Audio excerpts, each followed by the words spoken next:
இந்த பூமியில் இருக்கக்கூடிய அத்துணை ஜீவராசிகள் மேலும் பெரிய மாற்றங்களையோ சின்ன மாற்றங்களையோ வரவழைத்தே தீரும். ஏழரை சனி அஷ்டம சனியாக வரும்பொழுது சனி பகவான் யாரையுமே விட்டு வைப்பதில்லை. இதுதான் உண்மை. இவ்வளவு பிரச்சனைகள் இருக்கக்கூடிய இந்த ஏழரை சனி நேரத்தில் வீடு வாங்கக்கூடிய யோகம் அமையணும். மனம் புத்தி வேலை செய்யாது. நாமே நமக்கு கெடுதல் பண்ணிக்கிற மாதிரியான விஷயங்களை நம்மளே யோசிப்போம். உங்களுக்கும் உங்களுடைய பெற்றவர்களுக்கும் பிரச்சனைகள் வரும், தந்தையாருக்கு பிரச்சனைகள் வரும், நோய் நொடிகள் பிரச்சனைகள் இருக்கு அப்படின்னு சொன்னா இந்த காலகட்டத்தில் அவங்களுக்கு அது நிவர்த்தியாகும். டாக்குமெண்டேஷன் கையெழுத்து போட்டு அது வில்லங்கமா கேரண்டி கையெழுத்துல மாட்டிக்கிட்டோம். இவங்களுக்கு எல்லாம் ஒரு பொற்கா.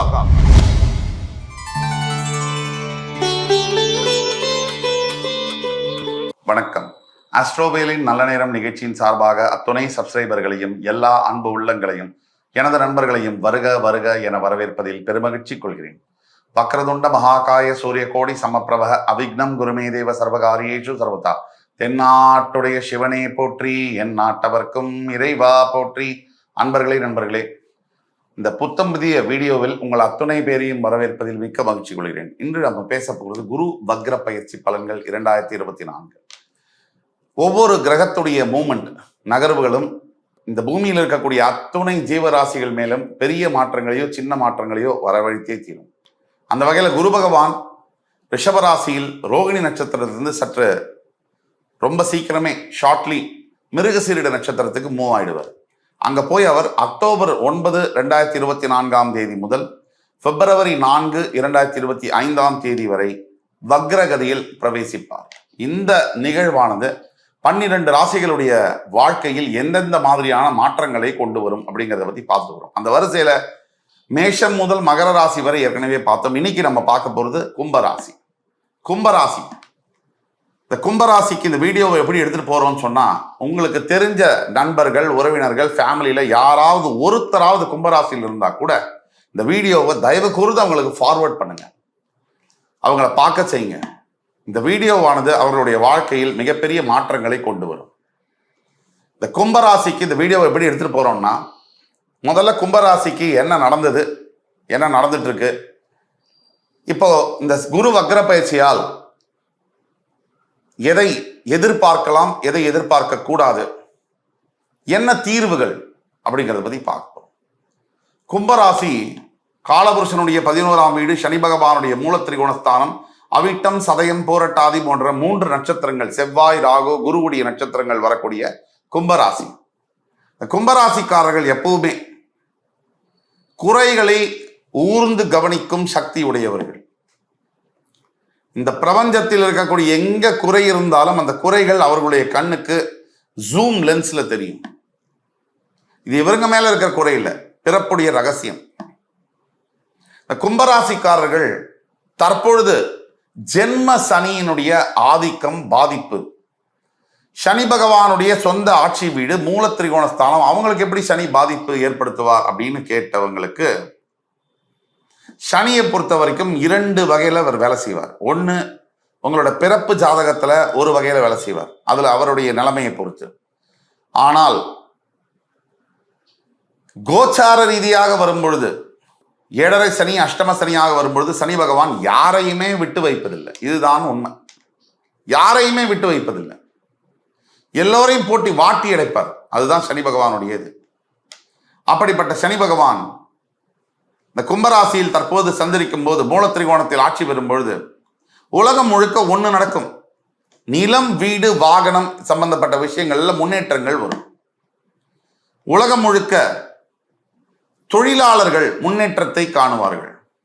உழைக்கக்கூடிய அடித்தட்டு மக்கள்கள் மிகப்பெரிய மாற்றங்களை உணர்வார்கள். இன்னொன்று நிச்சயமா நடக்கும். விவசாயம் சார்ந்த தொழில்களில் மழை நன்றாக பொழிந்து விவசாயம் செழிக்கும். விவசாய பூமிகள் செழிக்கும். விதிவிலக்குகள் எப்பொழுதும் எல்லாத்துக்கும் உண்டு. இப்ப நாம சொல்லக்கூடியது 75% முதல் 80% வரை நடக்கும். ஆர்கானிக் ப்ராடக்ட்ஸ் உடைய மார்க்கெட் அதிகரிக்கும். இதெல்லாம் ஒரு பக்கம் இருந்தாலும், கும்பராசிக்காரர்கள் ஏழரை சனியினுடைய பாதிப்பினால, ஏழரை சனினா என்ன அப்படின்னா, சந்திரன் எங்க இருக்கோ அதுதான் ராசி. அந்த சந்திரன் இருக்கக்கூடிய இடத்தை சனி பகவான் அடையும் பொழுது, அதாவது இப்ப கும்பராசி, உங்களுக்கு சந்திரன் எங்க இருக்கு, பிறப்பு ஜாதகத்துல கும்பத்துல இருக்குன்னா நீங்க கும்பராசி.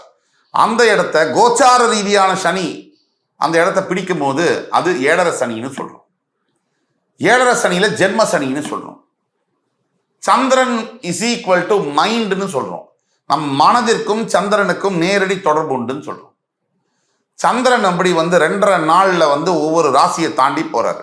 சனி 2.5 வருஷத்துல ஒவ்வொரு ராசியை தாண்டி போறாரு.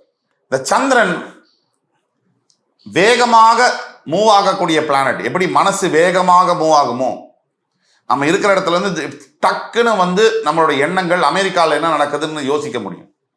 அந்த மாதிரி வேகமாக மூவ் ஆகக்கூடிய பிளானட் தான் சந்திரன். அந்த சந்திரன் உங்க ராசியில எங்க இருக்கு? கும்பராசின்னு வச்சுக்கோங்க. கும்பராசியில அந்த கும்பராசியில இருக்கக்கூடிய சந்திர பகவான சனி பகவான் பிடிச்சாருன்னா அது ஜென்ம சனி, ஏழரை சனியில. சனி மனசை பிடிக்கக்கூடியதுதான் ஏழரை சனி, ஜென்ம சனின்னு சொல்றோம். அந்த மனசை பிடிச்சா முதலாவதாக கும்பராசினியர்களுக்கு என்ன நடக்குது அப்படின்னா, மனம் புத்தி வேலை செய்யாது. புத்தி வேலை செய்யாது, சொன்னபடி கேட்காது, தன்னிச்சையா எதிர்மறையான சிந்தனைகள் நிறைய வரும். அதாவது நெகட்டிவா நாமே நமக்கு கெடுதல் பண்ணிக்கிற மாதிரியான விஷயங்களை நம்மளே யோசிப்போம். ஆனா நமக்கு தெரியாது. இன்னைக்கு ஒரு விஷயம் நல்லதுன்னு நினைச்சு செய்யறோம் இல்லையா, அந்த விஷயம் நமக்கு நல்லதா இருக்காதுங்கிறது நமக்கு தெரியல. செஞ்சதுக்கு அப்புறம் அதோட விளைவுகள் வந்ததுக்கு அப்புறம் ரொம்ப மனசு வருத்தப்படுது. ஒருத்தருக்கு உதவி பண்றோம்.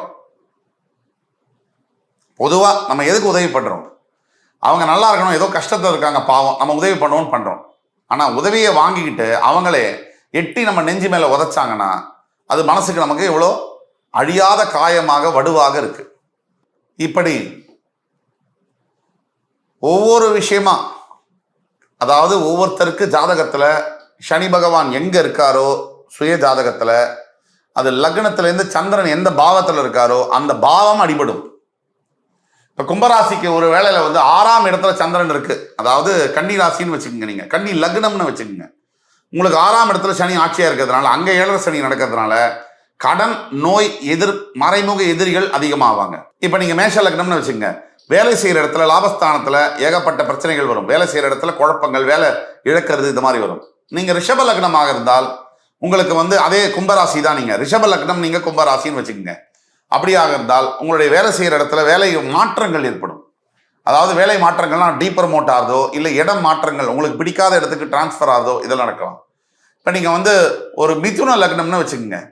உங்களுக்கு 9ஆம் இடத்துல சனி ஆட்சியாகி ஏழரை சனி கொடுக்கறதுனால உங்களுக்கும் உங்களுடைய பெற்றவர்களுக்கும் பிரச்சனைகள் வரும், தந்தையாருக்கு பிரச்சனைகள் வரும். இப்ப நீங்க கடக லக்னம்னு வச்சுக்கோங்க. உங்களுடைய 8ஆம் இடத்தில் சனி பகவான் ஆட்சி பெறுவதனால் உடல் சம்பந்தப்பட்ட பிரச்சனைகள், வியாதிகள், உடல் உபாதைகள், சிறு சிறு விபத்துகள், மூச்சு விடுதல் சம்பந்தப்பட்ட, வாயு சம்பந்தப்பட்ட பிரச்சனைகள் வரலாம். இப்ப நீங்க சிம்ம லக்னம்னு வச்சுக்கோங்க. கணவன் மனைவிக்குள்ள தகராறு கும்பராசி சிம்ம லக்னம். கணவன் மனைவிக்குள்ள பிரச்சனைகள் பிரியக்கூடிய சூழ்நிலைகள் நடக்கலாம். விவாகரத்து கேஸ் கோர்ட்ல பதிவாகலாம். இப்ப நீங்க கன்னி லக்னம்னா நான் ஏற்கனவே சொன்னோம். இப்ப நீங்க துலா லக்னம்னு வச்சுக்கோங்க. துலா லக்னம் கும்பராசி. உங்களுடைய குழந்தைகள் மூலியமாக இல்ல குழந்தை பாக்கியத்திலேயே கூட பிரச்சனைகள் வரலாம்.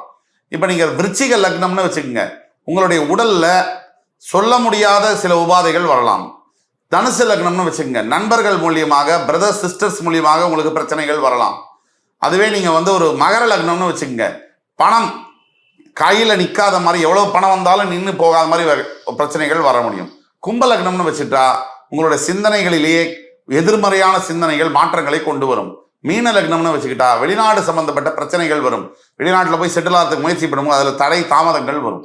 இப்படி ஒவ்வொரு லக்னத்துக்கும் இந்த கும்பராசி காம்பினேஷன் இப்படி வரும். ஒட்டு மொத்தத்துல கும்பராசிக்கு பிரச்சனைகள் எப்படி வரும்னா, கடன் தொல்லையினால், உடல் உபாதையினால், பெற்றவர்கள் மூலியமாக, கணவன் மனைவி பிரச்சனைகள் மூலியமாக, எந்த வகையிலும் இந்த பிரச்சனைகள் வரலாம். இப்ப இவ்வளவு பிரச்சனைகள்ல அவஸ்தைப்பட்டுக்கிட்டு இருக்கிற கும்பராசி நேயர்களுக்கு எதிர்காலத்துல இந்த குரு வக்ர பயிற்சியானது 9 அக்டோபர் முதல் 4 பிப்ரவரி 2025 வரை நடக்கக்கூடிய பீரியட்ல என்ன நடக்க போகுது? உங்களுக்கு குரு பகவான் சமக்கிரகம். கும்ப ராசிக்கு குரு பகைவனோ நண்பனோ அல்ல. சமக்கிரகமானவர் 4ஆம் இடத்துல ரிஷப ராசியில குரு பகவானுக்கு வேண்டாத இடம். அந்த இடத்துல நேர்கதியில் இருக்கும் போது உங்களுக்கு நல்லது செய்ய அவரால் முடியாது. அதுவே வக்ரகதி அடையும் போது டபுள் நல்லதை அவர் செய்யக்கூடிய கடமைகளை ஏற்படுத்துவார். தற்சமயம் கோச்சார நிலையில பார்த்தீங்கன்னா உங்கள் ராசியிலேயே ஜென்ம சனியாக இருக்கிறார். உங்கள் 2இல் ராகு, 4இல் குரு, உங்களுடைய 8ஆம் இடத்தில் கேது. இந்த சூழ்நிலையை வச்சு பார்ப்போம். 2ஆம் பாவத்தில் இருக்கக்கூடிய ராகுவினால் தேவையில்லாத வாய் வம்பு வழக்குகள், அனாவசியமான வார்த்தைகள் உங்கள் வாயிலிருந்து உங்கள் கண்ட்ரோல் இல்லாமையே வரும். இது ரொம்ப முக்கியம், ஜாகிரதையா இருக்கணும். இந்த 4ஆம் இடத்தில் குரு வக்ர பயிற்சி இந்த காலகட்டம் 5 மாசத்துல கண்டிப்பாக இவ்வளவு பிரச்சனைகள் இருக்கக்கூடிய இந்த ஏழரசனி நேரத்துல வீடு வாங்கக்கூடிய யோகம் அமையலாம், நிலம் வாங்கக்கூடிய யோகம் அமையலாம், வண்டி வாகனங்கள் வாங்கக்கூடிய யோகங்கள் அமையலாம். இப்படி யோகங்கள் தரக்கூடிய நாட்களாக இந்த அக்டோபர் 9th 2024 இந்த February 4th 2025 வரைக்கும் நடக்கும். இப்ப இந்த காலகட்டத்தில் என்ன நடக்கும்? மாற்றங்கள் நடக்கும். ஏற்கனவே இருந்துட்டு வந்த பிரச்சனைகள் ஏழரசனினால வேலையில ஆல்மோஸ்ட் வேலை போற நிலைமை இருக்குன்னா அப்படியே ரிவர்ஸா உங்களுக்கு நல்ல பேர் வரும். சப்போஸ் உங்களுக்கு வீட்டுல உங்க கணவன் மனைவிக்குள்ள பிரச்சனைகள் அதிகமாயிட்டே வருது, பிரிவு ஏற்பட போகுது, அதுக்கு முன்னாடி ஸ்டேஜில் இருக்கு அப்படின்னா இந்த காலகட்டத்தில் அந்த பிரிவு மாறி உறவாக மாறி புரிந்து கொள்ளக்கூடிய ஒரு தன்மை வரும். இல்லை உங்க பசங்களுக்கு ஏதோ நோய் நொடிகள் பிரச்சனைகள் இருக்கு அப்படின்னு சொன்னா இந்த காலகட்டத்தில் அவங்களுக்கு அது நிவர்த்தியாகும்.